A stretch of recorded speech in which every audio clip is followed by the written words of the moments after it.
Bill Belichick is pretty much saying the Eagles and Jalen Hurts are the best in the NFL. Mac Jones is absolutely terrified of this Eagles pass rush, saying they got a bunch of beasts, plus Nolan Smith, punter, and more updates. But hold up, wait a minute. Is that a Philly Dawg hat at Nolan Smith's locker?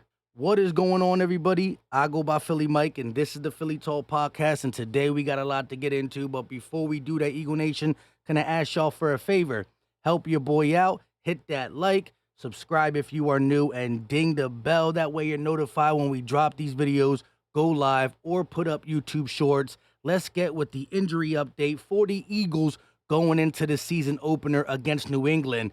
None. Zero. Josh Jobe was the only one on Wednesday injury report, and it was due to an illness. He was a limited participant, so we look good. Neither Haason Reddick nor Nolan Smith are listed on the Eagles' initial injury report, which is very, very good. Speaking of Nolan Smith, when asked if he's good to go for Sunday's game, he said, "Does a bear take a bleep in the woods?"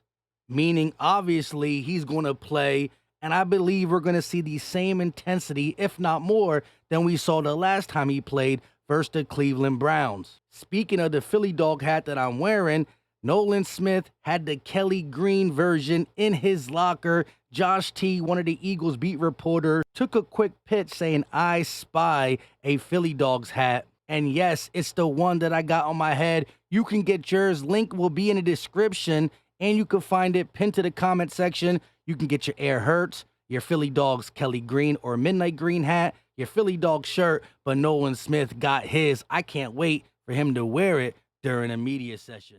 As for more about the Patriots, Bill Belichick talks about the Eagles' offense in its totality. Listen what he had to say. Hurts does a great job of running the show, executing the offense, but also making off-schedule plays, and can run, throw. They got two great receivers, good tight end, some explosive backs. They have an excellent offensive line. They're big, they're physical, they're well-balanced offense, and it's well orchestrated by the quarterback, and obviously they're well coached. They have a good plan of attack. It'll be a big challenge for us. You heard him, right? The quarterback, the wide receivers, the coach, and the O-line. What don't the Eagles have? But the first thing he talked about is how Jalen Hurts runs the show. Don't get it twisted. Just because we got great wide receivers in other positions don't mean Jalen Hurts ain't playing his position at an all-pro level. Speaking of great wide receivers, both Devonta Smith and A.J. Brown are the newest captain additions, but they talk here about what they learned. A.J. says he learned how to get loose, how to run routes better from watching Devonta Smith, and Devonta Smith then applies what he learned from A.J. Brown, saying that he learned to mess with his hands a lot more, catch over the shoulder. As you can see in the clip, they're showing what they taught each other. You got A.J. Brown running routes crispier. You got Devonta Smith using his hands. It's really all love when it comes to wide receiver one and wide receiver one for the Philadelphia Eagles, because we got two, which most teams don't have. Back to Bill Belichick and Jalen Hurts. He was asked if they used Malik Cunningham to mimic Jalen Hurts in practice this week. This is what Bill had to say. You're talking about arguably the best player in the league, or one of the top 2 or 3 best players in the league. Nobody has anybody that could be him. Big words. Best player in the league, second best player in the league. There's a lot of respect from Bill Belichick to Jalen Hurts, and he's always going to say the right thing at the podium, but he's putting them in that Pantheon great category, which is where Jalen Hurts deserves to be. Bill Belichick also talked about the Eagles' defensive line, saying, I quote, "Their front is very dominant." Patriots head coach Bill Belichick said on Wednesday, they're the best pass rushing front in the league by, I'd say, quite a bit, with good depth. So they can roll those guys out of there pretty comfortably and bring in other guys that are just as explosive, dangerous.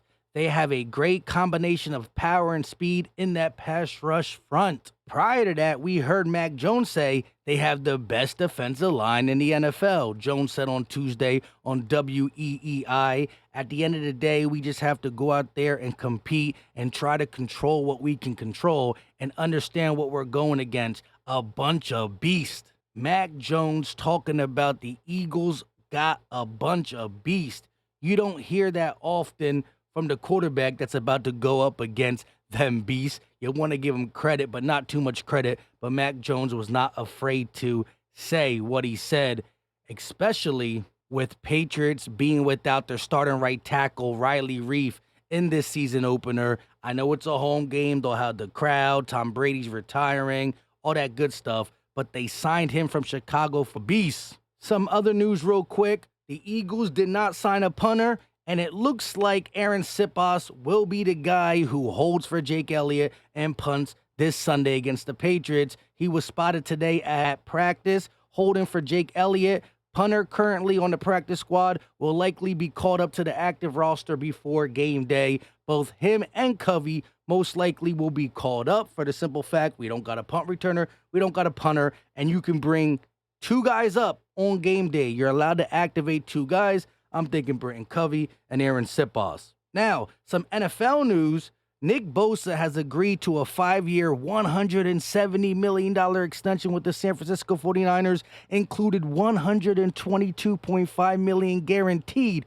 Sheesh! By a wide margin, it will make him the highest paid defensive player in the NFL. Why am I talking about it? Because look at the discrepancy from Nick Bosa, the highest paid defensive player who plays on the end, to our guy Haason Reddick. Nick Bosa just got $34 million a year, if you do the math. Haason Reddick's only making $15 million a year.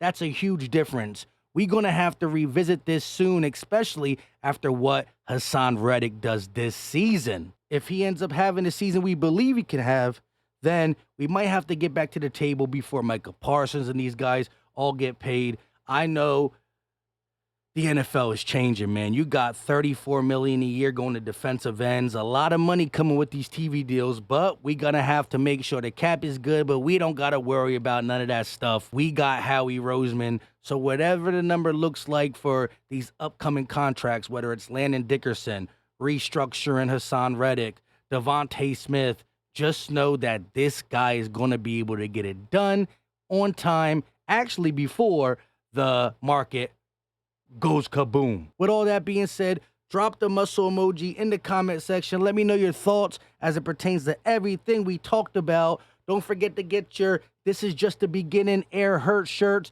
Link will be in the description, and you can find it in the pinned comment section. Not only can you get the Air Hurts, if you never got your Philly Dawg hat, Philly Dawg shirt, the season is upon us. Go get it. I ain't the only one who got it. Our boy Nolan Smith got it, and he liked it. He picked the Kelly Green. Once again, let me know your thoughts in the comment section. I go by Philly Mike. Don't forget to hit like, subscribe, and until next time, you know what time it is. We out.